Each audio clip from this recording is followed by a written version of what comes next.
Et bienvenue à tous dans cette vidéo dans laquelle je vais vous partager mes résultats et mes rendements pour le mois de juillet grâce à mes positions en liquidité concentrée. Et on va voir dans cette vidéo que j'ai généré environ 2000 $ de rendement ce mois-ci, ce qui fait une performance d'à peu près 16%, ce qui est très honorable, encore une fois, et tout à fait en ligne avec mes objectifs. On va regarder un petit peu comment s'est comporté le marché ce mois-ci et comment ça a impacté mon portefeuille. Et on regardera ensuite quelques petits indicateurs pour voir l'évolution de mon portefeuille sur le long terme avant de discuter de mes objectifs pour les mois prochains. Allez, sans plus tarder, on est parti de suite pour une petite analyse du marché. Donc, qu'est-ce qui s'est passé ce mois-ci? Si on regarde la première chose, ça va être la charte et la courbe du Bitcoin. Si on vient regarder en début de ce mois de juillet, on était environ à 62-63 000 $.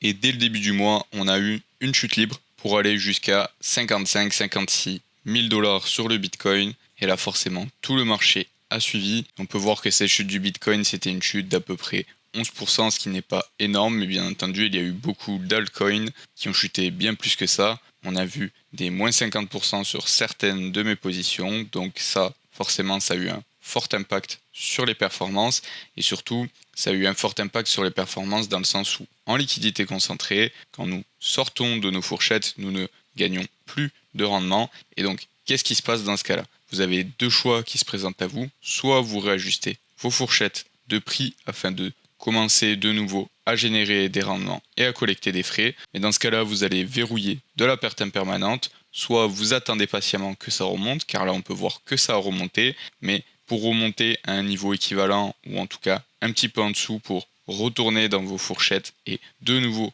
générer des rendements, vous pouvez voir que là où on est revenu à des niveaux équivalents, donc vers les 60 000 $, c'était le 14 juillet. Ça veut dire que si vous attendiez de revenir de façon organique dans vos fourchettes de prix sans réajuster, pendant les 15 premiers jours du mois, vous ne génériez pas de rendement. Donc moi, ça n'a pas été ce que j'ai fait. J'ai réajusté mes fourchettes de prix afin de nouveau générer des rendements, mais je l'ai fait de façon intelligente en ajustant mes fourchettes de prix avec beaucoup d'espace à la hausse, ce qui m'a permis de limiter la perte impermanente, mais en revanche, l'efficacité de mon capital était forcément impactée avec des fourchettes plus larges, donc des rendements un peu moins importants. Mais comme les volumes ont été assez importants, ça s'est plutôt bien passé. Ensuite, on a eu plusieurs annonces qui ont été des catalyseurs de cette remontée et on est allé chercher les 70 000 $ vers le moment où on a eu Trump qui a fait un discours plutôt bullish lors de sa campagne où il a été reçu à une conférence crypto. On a également eu les ETF Ethereum qui ont commencé à être tradés dans la fin de ce mois de juillet. Donc là, on a eu pas mal d'informations qui ont fait remonter le prix. On est allé titiller les 70 000 $ et entre-temps, on est redescendu vers 63-64 000 $. Donc vous voyez qu'on est un petit peu au-dessus des niveaux du début de mois, car en début de mois, on était vers les 63 000 $ et maintenant on est vers les 64 000 $. Donc c'est légèrement au-dessus de ce qu'on avait en début de mois. Donc au final, au niveau du Bitcoin, on s'en sort pas si mal, même si le début de mois a été compliqué. Mais si on regarde, au final, à part quelques cryptos qui ont eu des performances exceptionnelles basées sur des choses fondamentales et propres à ces cryptos, au global, la plupart des altcoins n'ont pas suivi cette remontée du Bitcoin, car cette remontée du Bitcoin, elle est propre à des actualités dédiées au Bitcoin, comme par exemple, comme je vous l'ai dit, les annonces et le discours de Donald Trump. Et ça, ce sont des choses qui ont été pricées beaucoup plus fort sur le Bitcoin que sur les autres crypto-monnaies, et notamment pas mal des altcoins ne sont pas du tout remontés au même niveau que le Bitcoin. Donc si on va regarder la charte de la TVL globale, donc ça c'est le market cap global de toutes les cryptos en excluant le Bitcoin, pour qu'on ait une vision du reste du marché en dehors de Bitcoin, on peut voir qu'en début juillet, on était à 1,26-1,25 trillions de dollars. On a chuté en même temps que le Bitcoin pour retourner vers les 900 billions de dollars. On est remonté au moment où le Bitcoin est remonté également au-dessus des 1 trillion de dollars. Mais là, vous pouvez voir qu'on est toujours en dessous des 1 trillion de dollars. Et ça fait quand même pas mal de milliards de dollars en moins par rapport au début du mois. Alors que, pour rappel, le Bitcoin est au-dessus de son prix de début de mois. Donc on peut voir que quand on prend en compte tous les altcoins, on n'a pas eu cette même correction et cette même appréciation qu'on a pu voir sur le Bitcoin. Et on a quand même une perte de valorisation sur le total de ce mois de juillet. Donc tout ça pour vous dire que pas mal de mes positions ont été affectées. On peut voir que par rapport au mois dernier, si on regarde par exemple Netmind Network, qui est une des positions sur lesquelles j'ai un bag assez important, qui était à 2450 $ de valorisation le mois dernier. Ce mois-ci, c'est pas du tout ça, on est vers les 1500 $. Pareil, ma position sur du Bread qui était à une valorisation de 1360 $, on est redescendu vers les 1150. Ma position sur de l'Ethereum est à 1050 $ environ, alors que le mois dernier, elle était au-dessus des 1100 $. Et on peut voir pas mal d'autres positions en altcoin qui ont eu les mêmes effets, comme par exemple Pendle, qui était vers les 800 $ le mois précédent. Et là, j'ai fermé cette position pour en ouvrir une autre. Et on était en dessous des 700 $ au moment de la fermeture de cette position, le 27 juillet. Donc, on peut voir que pas mal d'altcoins ont eu des pertes, mais ça n'a pas empêché les bons rendements, car malgré ces pertes de valorisation, il y a eu quand même un très bon volume durant ce mois de juillet, ce qui nous a permis de générer pas mal de frais, et notamment sur ma position qui a le mieux performé durant le mois de juillet, qui est ma position entre du Patex et du BNB. Donc Patex qui est un projet qui essaie de démocratiser la DeFi en Amérique latine. Donc c'est pas un shitcoin, c'est un projet avec réellement un objectif derrière. Après, c'est pas un projet dans lequel je crois particulièrement pour détenir un gros bag. C'est juste un projet pour lequel j'ai fait mes propres recherches avant de, bien entendu, investir et me positionner sur de la liquidité concentrée. Vous pouvez voir que ça fait un moment que j'ai cette position, depuis mars. Et cette position, elle a toujours plutôt bien marché avec des rendements et des volumes assez intéressants. Le token en lui-même est assez volatile. J'ai toujours réussi à être à 150-200% de rendement annualisé, ce qui était toujours très satisfaisant.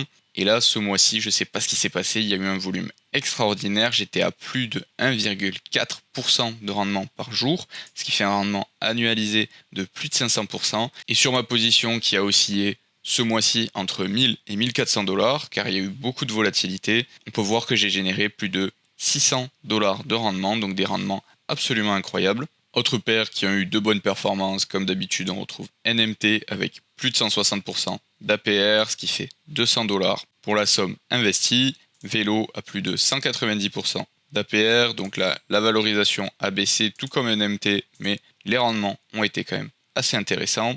OVN qui est une des seules positions qui a augmenté en valorisation dans mon portefeuille, on peut voir qu'on est à plus de 1100 $ ce mois-ci, alors que le mois précédent, sur la même position, on était à peu près à 930 $. Donc une belle appréciation pour le token qui continue de monter. Et au global, sur mes positions sur Extra Finance, on a de très bons rendements, tous au-dessus de 200% d'APR, aux environs des 250. Nouvelle position que j'ai créée grâce à des rendements collectés sur d'autres positions, c'est la position entre du BNB et le token Injective. Token Injective qui fait partie du top 50 des plus grosses valorisations en crypto, qui est un projet solide dans lequel pas mal de gens croient. Donc c'est une bonne chose d'avoir ça dans son portefeuille, car comme j'avais dit, au fil du temps, j'ai envie d'avoir de plus en plus de tokens blue chip, ou en tout cas grosse capitalisation, que je peux détenir à long terme sans trop me soucier de la volatilité, même si les rendements sont un peu moindres, car là, durant les 2 derniers mois, j'ai réussi à générer environ 16% de rendement par mois, mais pour rappel, mon objectif c'est d'être à 12,5% environ de rendement mensuel. Donc là, je suis toujours au-dessus et je pense que je peux continuer à prendre des positions avec des niveaux de risque un peu plus modérés sur des actifs un peu plus long terme. Et là, on peut voir que cette position, malgré qu'elle soit entre deux grosses cryptos qui sont un peu moins volatiles, a de très bons rendements et de très bonnes performances, car on a vu depuis que j'ai ouvert cette position le 20 juillet 178,81% de rendement annualisé, ce qui est très intéressant. Après, on peut voir PancakeSwap, cette position avec du FET et du BNB qui malheureusement ne remonte pas en valorisation, et en plus les rendements ne sont pas très intéressants. Autre position avec des rendements pas très intéressants, c'est la position sur de l'aéro, mais le token est un des seuls qui est remonté en valorisation durant ce mois de juillet, donc on va pas se plaindre. Et après, une autre position qui ne performait pas très bien, c'était la position entre du Pendle et de l'USDT. Donc c'est la seule position que j'ai fermée durant ce mois de juillet, en fin juillet, pour ouvrir la position que je vous avais présentée dans ma dernière vidéo, sur laquelle j'ai fait l'exemple sur comment trouver des actifs pour lesquels fournir de la liquidité et comment trouver les opportunités qui correspondent à ces actifs. Et du coup, j'ai ouvert une position entre de l'Ethereum et du Render sur la blockchain Arbitrum. Et donc, on peut voir que les rendements sont bien plus intéressants que la position en Pendle que j'avais. Et c'est des rendements qui prennent en compte, comme je vous l'avais montré dans la vidéo, les rendements générés grâce aux frais de transaction de la position en elle-même, plus la campagne d'incitation qu'on retrouve sur la plateforme Merkle. Après, au niveau de ma seule position que j'ai sur le réseau Solana entre du Sol et du Néon, toujours des performances honorables. Par contre, le prix, c'est pas ça. On est toujours bien bas et à peu près 2 fois moins élevé que la valorisation qu'on avait précédemment au moment où je suis rentré dans cette position. Idem pour le Volt Ceto sur la blockchain Manta qui ne fait que chuter. Donc ça, c'est à réfléchir si je veux réallouer ces différents fonds autre part, car là, en tout cas, les performances ne sont pas au niveau parce que certes, les rendements sont acceptables, hein, on va pas cracher dessus, on est sur du plus de 10% par mois sur ces positions, donc c'est tout à fait honorable. En revanche, si vous générez 10% par mois mais que la valorisation de vos actifs baisse de 20% par mois, le calcul n'est pas bon. Donc ça, c'est à réfléchir. Je vais voir, je commence à avoir beaucoup de positions sur ce portefeuille car j'ouvre des petites positions à droite à gauche avec les rendements. On a pu voir Jasmy BNB que j'ai ouvert, Injective BNB que j'ai ouvert, Ethereum Spec que j'ai ouvert avec des rendements que j'ai générés. Même chose pour Tekken IS. Donc toutes ces différentes positions que j'ai ouvertes au fil du temps avec des rendements pour tester, voir un petit peu la température et voir si ça marchait plutôt bien ou non, eh ben, c'est des choses qui ajoutent des positions. Donc en termes de gestion, j'ai un process qui est vraiment assez automatisé et assez robuste, donc c'est pas un problème pour moi. Mais en revanche, est-ce que c'est la peine de rester sur des positions ouvertes qui ne rapportent pas tant de rendement que ça? C'est quelque chose à étudier. Je vais regarder ça durant le mois à venir, durant le mois d'août, pour voir s'il n'y a pas quelques positions que je pourrais fermer pour alléger un petit peu ce portefeuille et me recentrer sur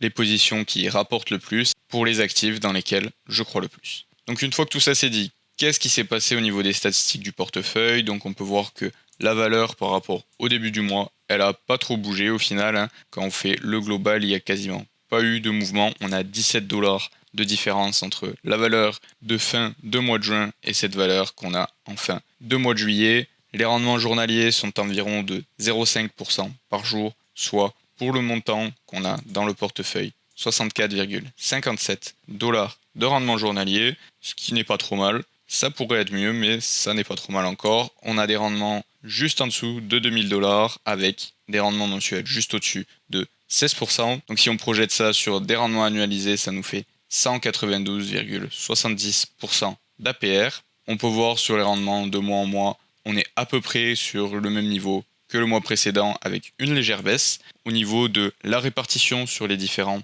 réseaux et différentes blockchains, on peut voir qu'on a toujours une grosse dominance de la Binance Smart Chain et du réseau Base. Et pour le reste, on a un petit peu de Manta, de Solana, d'Arbitrum, de Polygon et de Sui. Si on vient regarder les rendements moyens depuis le début de cette série, où je vous présente mes résultats depuis mars, on est à 21,31% de rendement moyen. Et si on regarde la comparaison entre la valorisation, si j'avais détenu mon investissement initial dans ce portefeuille en Bitcoin ou ici dans mes positions de liquidité concentrée, on est toujours 12% au-dessus de la valorisation que j'aurais eu si j'avais juste détenu du Bitcoin. Donc voilà pour les différentes statistiques et ce qui s'est passé durant ce mois de juillet. Comme d'habitude, si vous avez des questions, n'hésitez pas à les poser en commentaire, j'y répondrai sans faute. Et comme d'habitude également, si vous appréciez cette vidéo et ce genre de contenu, n'hésitez pas à laisser un petit pouce bleu pour me remercier de ma transparence. N'hésitez pas non plus